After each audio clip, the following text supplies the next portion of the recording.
So I've had the OnePlus 15 since launch day, and I've had the 17 Pro Max since launch day. 6 months later, let's begin by talking about the displays between both phones because they are rather similar, although the iPhone's is slightly larger. They both do have themselves very large and smooth panels that you really feel that are very smooth on the day-to-day. That is for sure. One of the things about the OnePlus though is that to me, this display just feels a little bit better animations, a little bit smoother on the day-to-day. And it does have a few more modes. If you go here to display and you go over here to, hold on, let's scroll down here to display. You go to screen color mode. You can kind of tweak the color a little bit more to your liking than you could do on the iPhone. So the iPhone kind of comes with its standard calibration right out of the box. And that is to say it's pretty bright and a pretty useful panel overall. I'm gonna turn off True Tone for the video because that kind of dims it a little bit, kind of turns it a little bit yellow. But definitely this display is smooth as well, very nice to use, and daily I've enjoyed it as well. It's a little bit larger, and I find the display on the OnePlus to be slightly more comfortable just because of its slightly smaller panel. And both of them do have very similar bezels. So after all these months, I kind of feel like when I'm using both of these phones that I'm using kind of the same device almost. Just one is an Android phone and one is an iPhone. The difference though is that the Android device over here, this OnePlus, does have slightly less resolution. So not quite 2K. The iPhone does have a higher pixel density, but the bezels look slightly thicker on the iPhone. So you gotta pick and choose. Also, the dynamic island is definitely much more in your face than the OnePlus, and the OnePlus still does allow you to do things through there just like an iPhone. So you don't have to like have a dynamic island to do those features. For example, you'll see right here under stopwatch, kind of does those same actions that dynamic island would do here. So definitely the display, I'm gonna have to say, I'm gonna go with the iPhone for sharpness and size, but the OnePlus for smoothness and overall just kind of like the comfort of holding this display in hand. It's pretty nice after 6 months. So on the OnePlus, we are looking at Oxygen OS, and this is on the 8 Elite Gen 5 platform, so very fast, 16 gigabytes of RAM. The device itself, day-to-day performance and fluidity has been absolutely phenomenal. Their animations aren't as fast. They're kind of like going for more of a smooth look than like something like a Samsung phone, but they're very smooth and very consistent. And one of the things also is the touch response I notice is a little bit better on this phone than even the iPhone. So that's like when you just register your finger press, it's a little bit more accurate here for the OnePlus. So I've really enjoyed kind of just navigating the software on here. It feels incredibly smooth, probably the smoothest we've ever seen on pretty much any phone.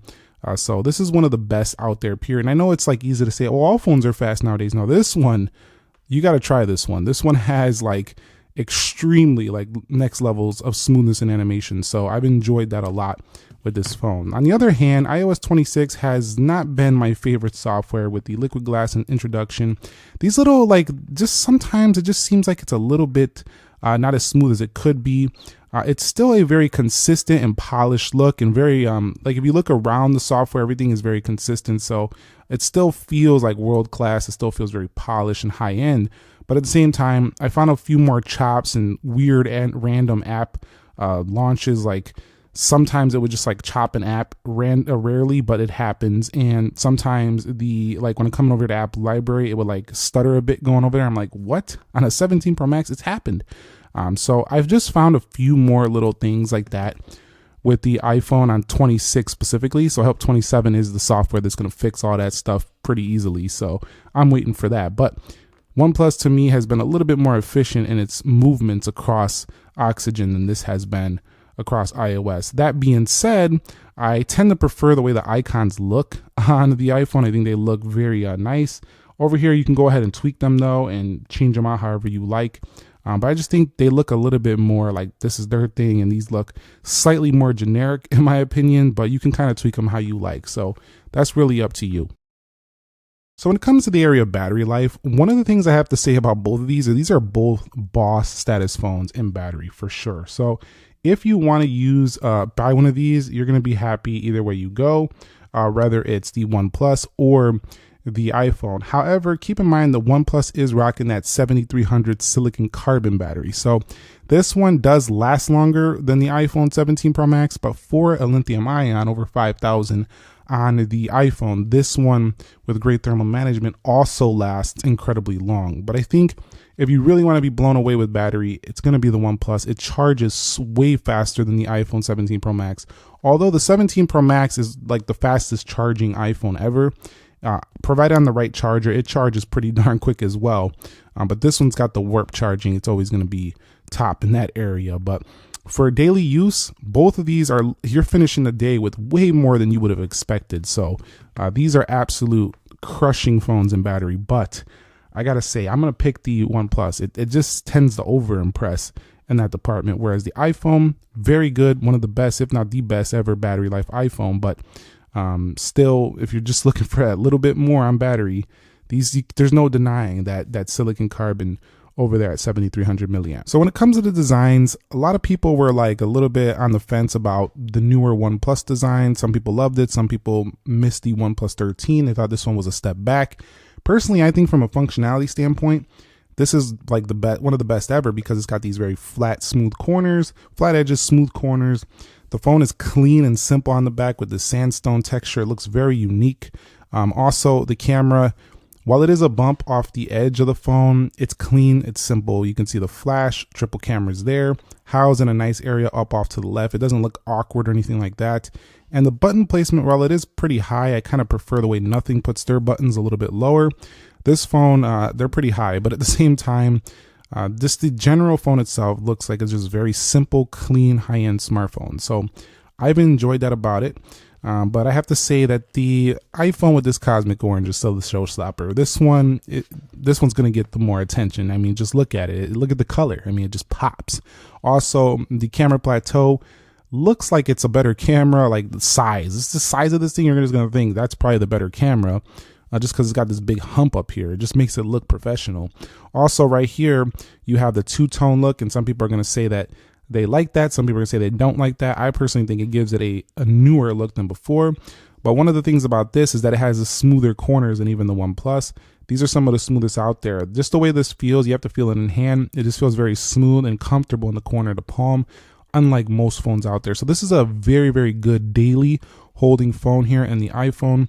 World class, actually. However, one con with this phone is that the aluminum is soft, so it can dent a little bit easy. As a matter of fact, it's going to dent easier than the OnePlus 15. So keep that in mind. It is a little bit delicate in that department. It's not a delicate phone. Like, it's not going to break or anything, but it's going to dent a little bit if you drop it even one time in the wrong movement.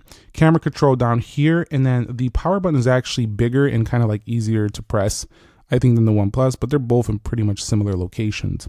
So after 6 months, if I had to pick one in terms of design and build, I tend to prefer the iPhone this go around. It just feels a little bit more unique, a little bit more higher end. The OnePlus is a very functional piece, but it doesn't look like they tried incredibly hard. It looks like they just went to something simple and premium and functional, while focusing more on the internals of this phone rather than like a show-stopping external design, like they did a little bit more, I think, on the OnePlus 13.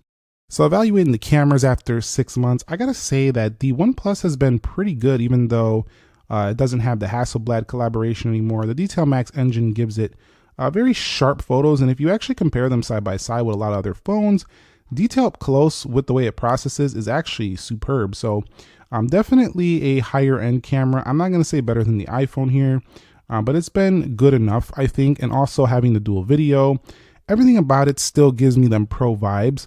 But it just doesn't give me like a few features and a few quality things that I would get from the iPhone, like some log recording, also giving me just a little bit better overall image results. Let's go ahead and flip this guy around on photo to the front.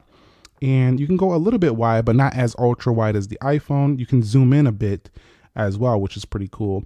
On the whole, though, I really like the way they process images on this phone. They look very good. And you can also go to this master mode, which can kind of change things up as well. You can do a pro mode right there. You can put on raw and stuff. So you do get a lot of pro type vibes, histograms, focus peaking. It's all included in here.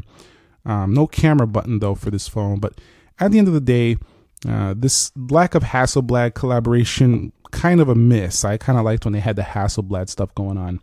Over here on the iPhone, I still like camera control button. I think it's a little bit better results, just straight out of camera. Like anybody could just take a photo, get these results really strong very quickly. It wants me to be on macro mode. But what I really like is that it goes 24 megapixel images. It gives you 4K 60, 4K 120. And over here on the front, I really love the ultra wide. You can't zoom in quite as much as you can on the OnePlus, but I think the ultra wide is more useful for the type of selfies that we're going to include people inside of them, which is a lot of them. So that's a big deal. iPhone, I'm gonna have to say, my 6 months later, I like the camera more, but the OnePlus is no slouch either. This phone is still recommended, and the camera is not going to be like a deciding factor. I don't think it's going to like ruin the experience. If that's like you like most of the things about the OnePlus, I still think go for it. When talking about USB-C and charging speeds, you know, we have faster file transfer on both of these and a lot of other phones, but I found the OnePlus's file transfers to be a little bit quicker. But when you're doing AirDrop and stuff like that, it's going to be quicker on the iPhone. There are features on the OnePlus that allow you to easily transfer to iPhones as well, so it's not even that hard. It's just an extra step. It's not like as integrated because it's not an iPhone, but you can still do that transfer over here. And one of the things about these both is that they're very good when it comes to handling thermals under load. So the OnePlus is really good when you're gaming heavy. It does a good job at managing its heat and stuff. So does the iPhone though, with this thermal unit construction body right here. Unibody construction. You're gonna really enjoy how you can do heavy tasks without the phone getting hot. I found the iPhone to get a little bit less warm than the OnePlus though. So if you like the best thermals, I think iPhone is the winner of these two. But if you like more consistent, less throttled performance, better like strong, heavy lifting performance, I think the OnePlus shines a bit there with its high resolution display and high refresh rate display as well. And OnePlus has been improving their ecosystem of products. You can also get like their OnePlus Watch. You can get the OnePlus tablets. You can get headphones from them as well. So they kind of got plenty of their products to fill out the mobile ecosystem if you want to go ahead and do that. And a lot of times you'll see that they're giving bonuses. They'll be throwing in freebies and stuff like that. So you can definitely you can build out your OnePlus premium ecosystem a lot cheaper than the iPhone or Apple experience. So do keep that in mind. If ecosystem is a big deal to you, you'll be able to do that here. On the iPhone, you're going to pay a lot more to get the full ecosystem experience, but OnePlus doesn't really have like laptops right now. So you're going to be going with the iPhone if you're caring a lot about those. But it's going to cost you quite a bit to get that whole experience here for the iPhone with all of the products. But at the end of the day, you know, the accessory integration is pretty good on both. But I think that Apple's like entire ecosystem is a little bit more premium. Like you can get more powerful tablets and more powerful products outside of just the phone to go with it. Whereas a lot of the products on the OnePlus's ecosystem they're good value, but they're not always like as premium. For example, you can get great tablets, but these are not, let's be real, these are not M4 series iPads. Like they're not that powerful. Their watches are good, but let's be real, these aren't Apple Watch Ultra level.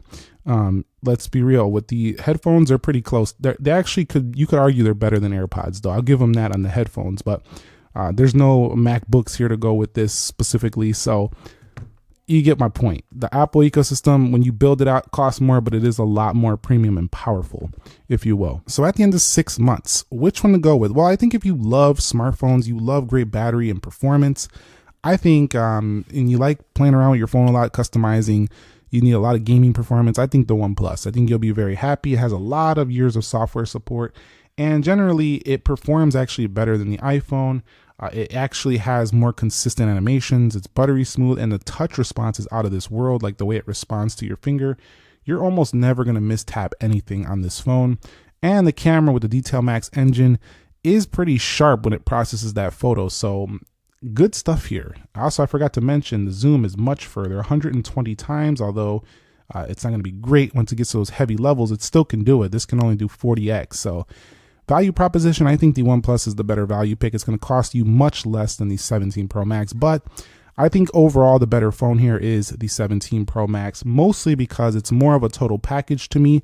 It gives me better cameras, and it gives me very polished iPhone software and also the ecosystem that comes with it. I think that's the real thing, is the ecosystem as well. A little bit bigger screen, so that's it. It's very tight. I think for the money though, at that $849 right now, the OnePlus is just absolutely crushing at that price. So this is still a contender for a flagship killer device. So thumbs up if you enjoyed it, subscribe if you haven't already, and let me know which you would pick and which you prefer at this point in the year. I'll catch you all in the next episode. Nick here. Be sure to be well, and if you enjoyed this video, you might like this one as well.